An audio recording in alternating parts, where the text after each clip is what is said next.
La première bête, l'Antéchrist 1.0. La bête écarlate est la bête de la mer. Nous avons déjà vu qu'une personne ou une entité peut avoir plusieurs noms dans l'Apocalypse. La bête de la terre est également connue comme le faux prophète et la deuxième bête. Le Seigneur Jésus est l'agneau, le roi des rois, le témoin fidèle et ainsi de suite. Satan est également appelé le dragon, le diable et le trompeur du monde entier. En plus de la bête de la terre, il y a deux autres bêtes dans l'Apocalypse, la bête écarlate et la bête de la mer. Apocalypse 17 nous parle de l'identité et de la relation assez complexe entre ces deux bêtes. Et l'ange me dit, pourquoi es-tu stupéfait? Je te dirai le mystère de la femme et de la bête qui la porte et qui a les 7 têtes et les 10 cornes. La bête que tu as vue a été et elle n'est plus. Elle doit monter de l'abîme et s'en aller en perdition. Et les habitants de la terre dont les noms ne sont pas écrits. Apocalypse 17, versets 7 et 8. La bête à 7 têtes et 10 cornes, qui est chevauchée par la prostituée, est la bête écarlate. La bête écarlate était la bête que Jean a vue qui était et qui n'est plus, puis monte du gouffre sans fond et va à la destruction. Jean a vu un homme personnifié par une bête qui entrera en scène. Cet homme mourra, ressuscitera des morts et finira par être jeté dans le lac de feu. On nous dit aussi que cet homme monte du gouffre sans fond. Nous savons qu'à la 5e trompette, l'armée de sauterelles et leur roi, Apollyon, sortiront également du gouffre.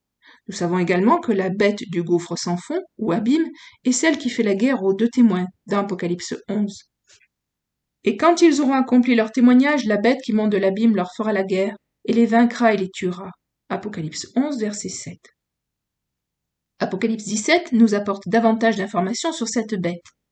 Ce sont aussi 7 rois, 5 sont tombés, l'un vit et l'autre n'est point encore venu. Et quand il sera venu, il ne doit durer que peu. Et la bête qui était et qui n'est plus est elle-même un 8e roi. Elle vient des 7 et s'en va à la perdition. Apocalypse 17, versets 10 et 11. Bien que tout cela puisse sembler assez déroutant, ce n'est pas vraiment difficile à comprendre.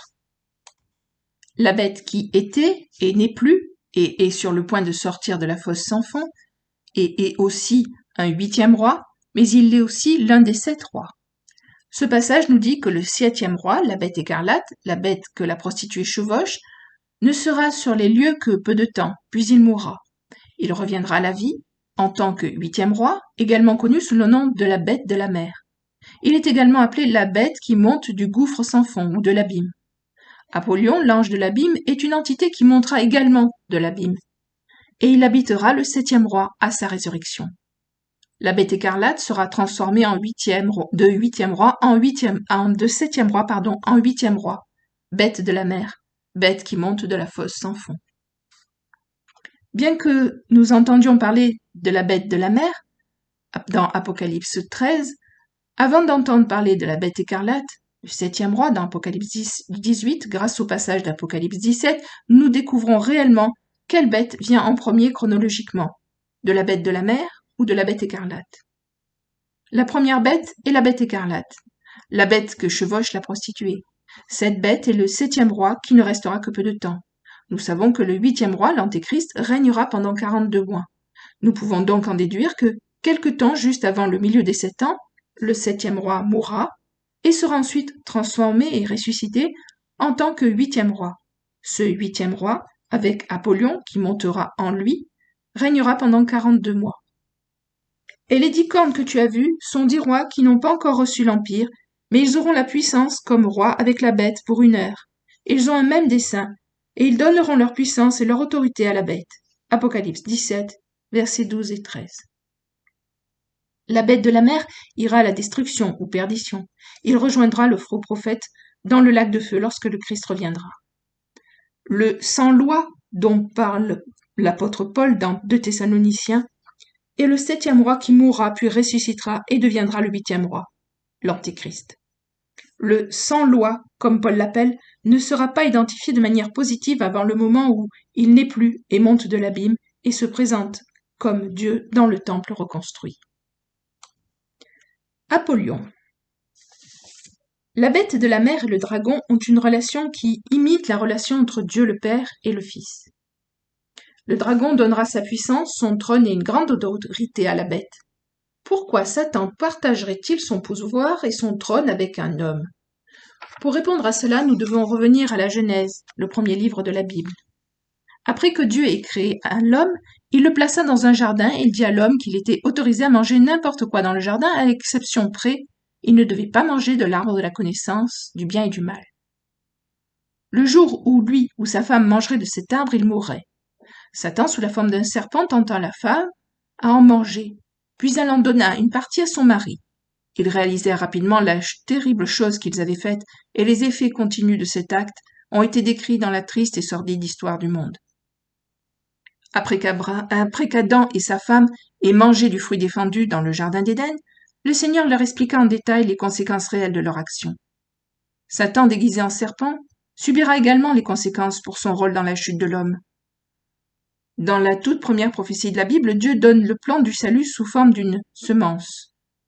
Et je mettrai une inimitié entre toi et la femme, entre ta postérité et sa postérité. Celle-ci t'écrasera la tête, et toi tu la blesseras au talon. Genèse 3, verset 15.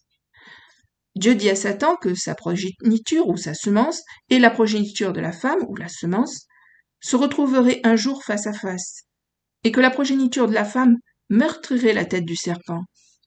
Nous savons que Jésus est la semence de la femme née de la Vierge Marie, et que le Christ est celui qui a meurtri la tête du serpent, même si le talon de Jésus a été meurtri par Satan alors qu'il était suspendu à la croix. La résurrection du Christ a mis fin au plan qu'avait Satan de dominer le monde, et la tête du serpent sera un jour dans le futur écrasée à tout jamais. Nous savons que Jésus est la semence de la femme, mais qui est la semence ou la progéniture du serpent? Il y a beaucoup de doctrines étranges concernant la semence du serpent, et que chaque fois que quelqu'un commence à parler de semence de serpent, il est facile de se déconnecter et de se fermer. Mais Satan a bien une progéniture, comme nous le dit le Genèse 3.15, et sa progéniture n'est autre que l'ange de l'abîme, Apollyon. Apollyon habitera la bête, le 7e, maintenant devenu 8e roi, et régnera en tant qu'homme Dieu pendant 42 mois. Satan donnera à la bête tout ce qu'il a à sa disposition, sa puissance et son autorité. Satan ne refusera aucune de ses ressources à son fils, la bête.